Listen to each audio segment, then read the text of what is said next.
দুনিয়াতে যারা অর্থনৈতিক কষ্টে অভাবে আছে, ধনীদেরকে দেখলে মন ছোট করে। হাসরের ময়দানে চিত্র হবে ঠিক উল্টা।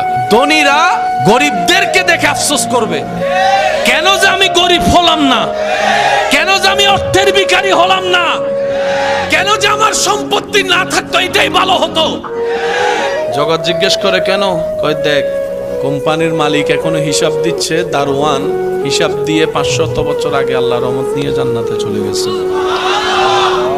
দুনিয়াতে ধনীরা খুশি, হাসরের ময়দানে গরিবরা খুশি।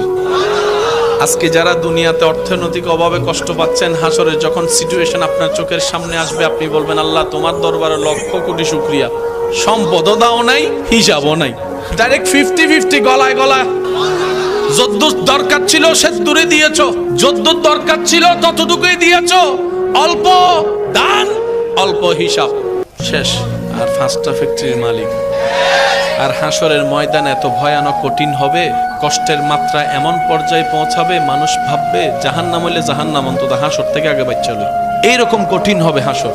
সেদিন আল্লাহ জিজ্ঞেস করবে, কিরে গরিব, মন ছোট করছিলে না দুনিয়ায়, এখন কি মনে করস?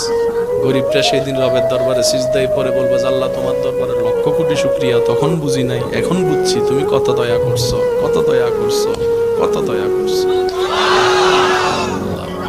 আপনাদের এলাকায় ছোট বাচ্চা মারা যায়, তখন আমাদের সমাজে একটা কথা বলে, আল্লাহ তুমি দিলাও কেন,